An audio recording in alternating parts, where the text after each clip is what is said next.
ერთ კვირაში უკვე მეორედ და იდენტური გზავნილით ევროპარლამენტის სოციალურ ქსელში ქართულ ოცნებას ამხელს. ევროპის მთავარი საკანონმდებლო ორგანო ოფიციალურ გვერდზე წერს, რომ საქართველო ვერ გახდება ევროკავშირის წევრი მანამ, სანამ ოცნების ავტორიტარული კურსი არ შეიცვლება.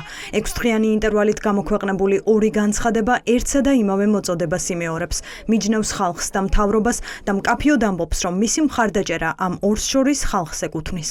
ქართული ოცნება ცდილობს, რომ არ შეიმჩნიოს რაღაც გზავნილებიან, სათავისოდ თარგმნოს ხოლმე რა რაღაც გზავნილები, რომ ესე არ არის, ამიტომ მიხვდა მას ევროკავშირი ამ ტაქტიკას მიხვდა და ძალიან უკვე პერიოდულობით ევროპარლამენტი ამ შემთხვევაში უმეორებს, რომ არანაირი მერე ის არ იყოს, რა ქვია, შეცდომა, რომ ესე არ ყოფილა და რაღაცა. რა თქმა უნდა, ეს ქართული ხალხის გასაკუთრებაც არის ეს გზავნილი, რომ თქვენ ამ მთავრობის ხელში ვერ გახდებით ვერანაირად ევროკავშირის ნაწილი. ამ მთავრობის ხელში ჩვენ შეიძლება გავხდეთ რუსეთის გავლენების სფეროს ნაწილი, საერთოდ მიგვატარებენ ძალიან სწრაფი ტემპები.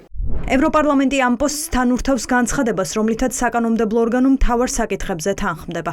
არ აღიარებს ოცნების მთავრობას, პარლამენტს, პრეზიდენტს. მიიჩნევს, რომ 26 ოქტომბრის არჩევნებმა ქვეყანა ავტორიტარიზმისკენ მიმართა და ახლა ის სახელმწიფო მიტაცების მსხვერპლია.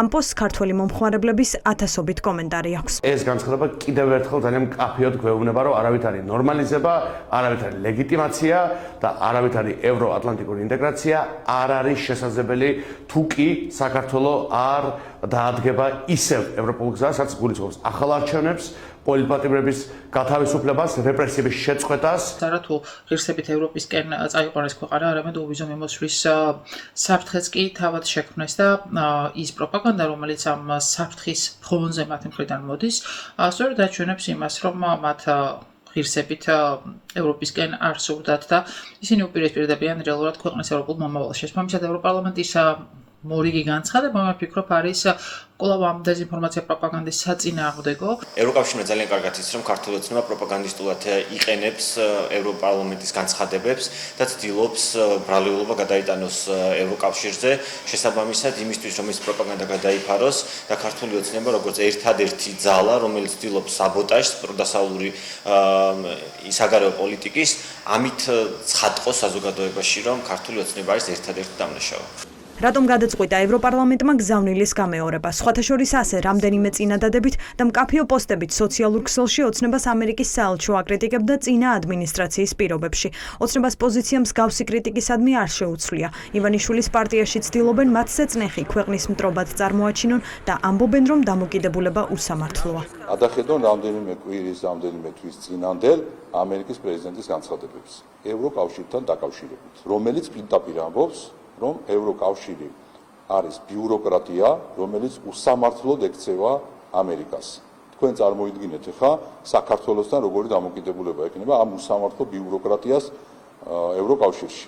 შესაბამისად, მით უმეტეს ევროპარლამენტში, რომელმაც ისეთი რეზოლუციები მიიღო, რომელიც ისტორიას დარჩება როგორც სამარცხვინო ლაქა მთელი ევროპარლამენტარიზმის ისტორიაში, გასაკვირი აქ რა უნდა იყოს.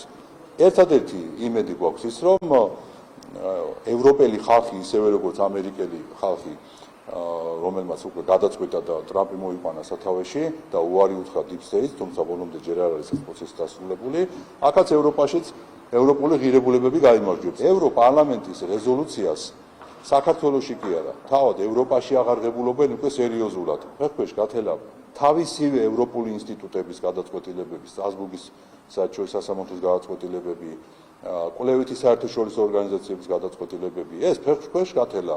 თქვენ ახლა მეუბნებით, რომ ასეთი დაკნინებული ინსტიტუტის განცხადებაზე კომენტარი გააკეთეთ. ქართული ოცნება ევროპის საკანონმდებლო ორგანოს როლის დაკნინებას ცდილობს მაშინ, როცა სწორედ ეს ორგანო განსაზღვრავს ბრიუსელის საერთო ოფიციალურ პოზიციას.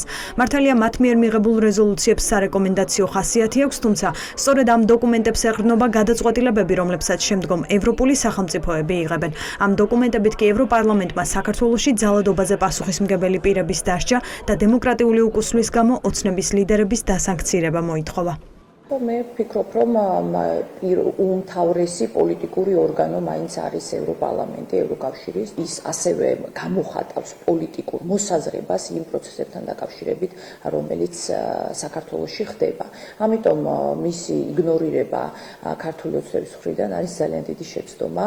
ზოგადად ისინი აიგნორებენ ევროპარლამენტზე ერთს ამბობენ, ევროკომისიაზე მეორეს, ისინი ცდილობენ კიდევ ერთხელ იმუშაონ ერთი გზავნილის გარშემო, რომ თითქოს ისინი არიან კარგები, ისინი აკეთებენ ყველაფერს სწორს და მთელი განვითარებული დასავლეთი არის მათ წინააღმდეგ. ზუსტად იგივე მესიჯი აქვს რუსეთსაც, რომ თითქოს მთელი მსოფლიო რუსეთს ებრძვის. ამ ფონზე ოცნების დეპუტატებისთვის ევროპელი დეპუტატები მთავარი სალანძღავი ობიექტები არიან. ივანიშვილის გუნდში არ იშურებენ სიტყვებს მათი კრიტიკისთვის. ასეთი კომუნიკაციით კი ურთიერთობის გამოსწორების პერსპექტივა არ ჩანს.